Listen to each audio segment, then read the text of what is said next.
இந்தியாவுக்கும் இலங்கைக்கும் இடையில் புரிந்துணர்வு ஒப்பந்தம். எலிக்காய்ச்சலால் மற்றும் ஒருவர் உயிரிழப்பு.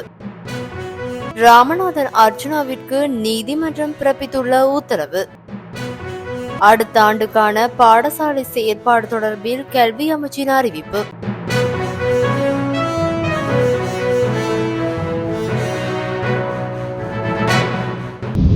இந்தியாவுக்கும் இலங்கைக்கும் இடையில் புரிந்துணர்வு ஒப்பந்தம் ஒன்று பரிமாறப்பட்டுள்ளது. இதன்படி இரட்டை வரி விதிப்பை தடுக்கவும், இலங்கை சிவில் நிர்வாகிகளுக்கு பயிற்சி அளிக்கவும் இரு தரப்பினருக்கும் இடையே புரிந்துணர்வு ஒப்பந்தம் பரிமாறப்பட்டுள்ளது.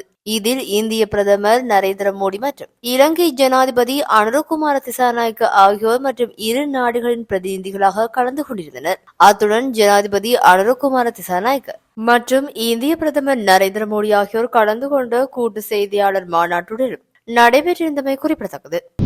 யாழ்ப்பாணத்தில் எலிக்காய்ச்சலுக்கு உள்ளான மற்றொருவர் நேற்று யாழ் போதனா வைத்தியசாலையில் சிகிச்சை பலனின்றி உயிரிழந்துள்ளார். 5 நாட்களாக வைத்தியசாலையில் சிகிச்சை பெற்று வந்த யாழ்ப்பாணம் கரவட்டி பகுதியைச் சேர்ந்த கிருபாகரன் கிருஷாந்தன் என்ற 23 வயதுடைய நபரை இவ்வாறு உயிரிழந்துள்ளார். காய்ச்சலால் பாதிக்கப்பட்டு வைத்தியசாலையில் அனுமதிக்கப்பட்டு அங்கு சிகிச்சை பெற்று வந்த நிலையில் கோமா நிலைக்கு தள்ளப்பட்ட அவர் பின்னர் யாழ் போதனா வைத்தியசாலைக்கு மாற்றப்பட்டு அங்கு சிகிச்சை பலனின்றி உயிரிழந்துள்ளார். இவர் கடந்த காலங்களில் நெல்வேலிக்கு உதவியவர் என்பது விசாரணையில் தெரியவந்துள்ளது.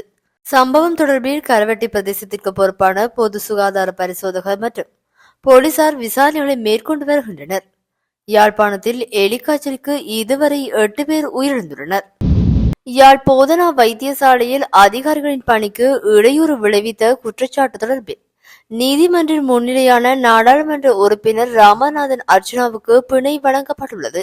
யாழ் போதனா வைத்தியசாலைக்கு சென்று வைத்தியசாலையின் பணிப்பாளர் வைத்தியர் ரி சத்தியமூர்த்தியுடன் தர்க்கத்தில் ஈடுபட்டமை தொடர்பாக போலீசில் முறைப்பாடு பதிவு செய்யப்பட்டது. இது தொடர்பாக இன்று யாழ்ப்பாணம் நீதவான் நீதிமன்றில் சட்டத்தரணியுடன் நாடாளுமன்ற உறுப்பினர் முன்னிலையாகியிருந்தார். இதன்போது அவர் பிணையில் செல்ல அனுமதிக்கப்பட்டுள்ளதாக தெரிவிக்கப்படுகின்றது. 2025 ஆண்டுக்கான பாடசாலை தவணைக்கால அட்டவணை தொடர்பான தகவல்களை கல்வி அமைச்சு இன்று வெளியிட்டுள்ளது.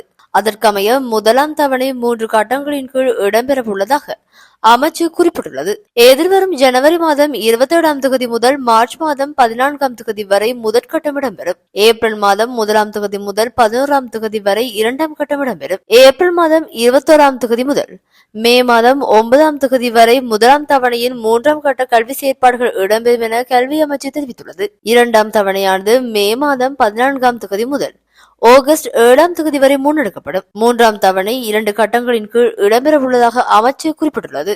அதற்கமைய ஆகஸ்ட் மாதம் 18ஆம் தேதி முதல் அக்டோபர் 17ஆம் தேதி வரை முதலாம் கட்டம் இடம்பெறவுள்ளது. நவம்பர் மாதம் 17ஆம் தேதி முதல் டிசம்பர் மாதம் 19ஆம் தேதி வரை 2ஆம் கட்ட கல்வி செயற்பாடுகள் இடம்பெறவுள்ளன.